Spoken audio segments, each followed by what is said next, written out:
On this episode of the BikeSafe Scale School, we're going to learn how to ride a bike.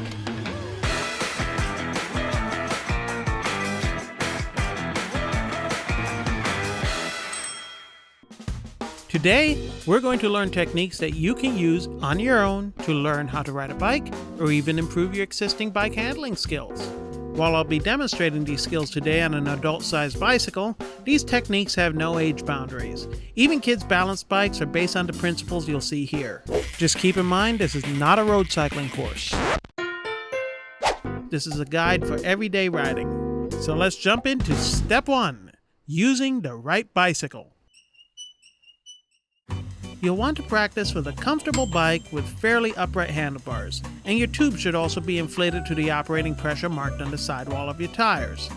And if you're using training wheels, just don't. Training wheels only keep a bike upright so a rider can pedal, and while that's fine, you can't learn how to balance by not learning how to balance. Step 2, finding an area to practice in. An empty paved area is the best place to learn. That was quick. Step 3, riding in a straight line. Straight line skill is about handling and balance, which means we have to practice just as if we were learning how to ride for the first time. Saddle down and pedals off.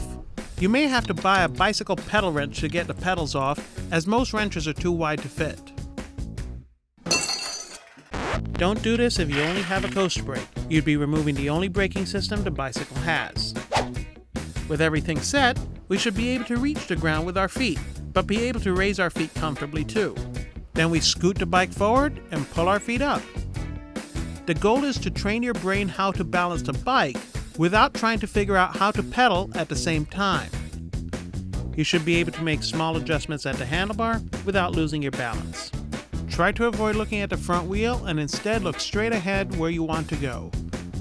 With this mastered, we can progress to Step 4, steering comfortably. Smooth steering is quite easy. You might be doing so already while practicing your straight line skills. But this time, we lean gradually in the direction we want to turn while turning the bars slightly in that direction. Now this doesn't always work out as planned. One may instinctively steer against the direction they're leaning, or one may lean into the turn further than necessary. And this is normal and part of the learning process. This is one of the reasons we have to saddle down, to make mistakes like these easier to recover from.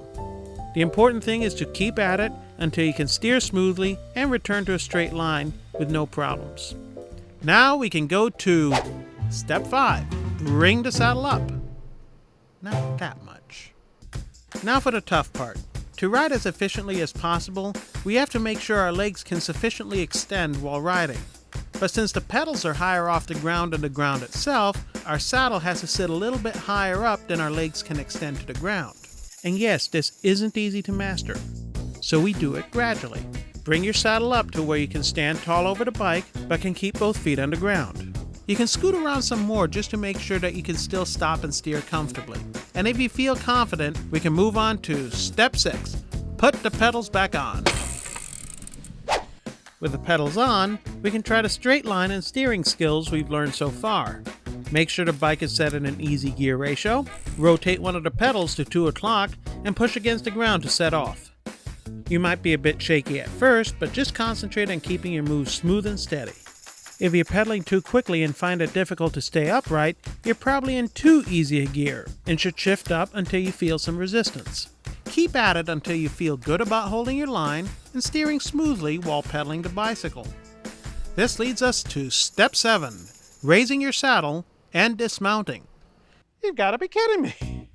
We know it's difficult to break the habit of riding at a lower saddle height, and that's okay, but it is likely to result in knee pain. There are lots of formulas for ideal saddle height. Some suggest that you aim for about 25 to 37 degrees of knee flexion. Others say to raise the saddle a millimeter at a time until your hips start to rock, then bring it back down. Experiment until you find something comfortable. And while extended is the best position for riding, it's also the hardest thing here to master, because once you're up on the saddle, how do you come down? Preferably not that way. So here's how we do it. Extend one leg fully, apply the brakes, and use the deceleration to slide out of the saddle. This frees your other leg to stretch out to the ground so you can put your foot down on that side. And you're done. Yes, we've made this look easy. But if you keep at it, you should, eventually, get the knack of dismounting, in style. That's a bit too much style. But when you can raise your saddle to an ideal height, without fear of falling off when you come to a stop, you've mastered basic handling skills. And that wraps it up. Now, everyone has a different learning curve, so there's no right answer about when you'll get the hang of it. Case in point, our camera operator, Eddie, practiced between takes and caught on in just 2 hours, and he'd never ridden before. He also didn't want to get off. He's got it. Oh, he's got it. By George, I think he's got it. But not everyone will pick up this quickly. Finally, if you're looking to learn with instructor assistance, Miami-Dade's Bike 305 program is launching Learn to Ride courses in select parks throughout the county.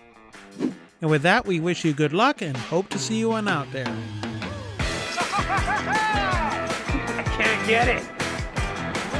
Why can't I balance? Don't go away because we'll be back with more stuff right after this.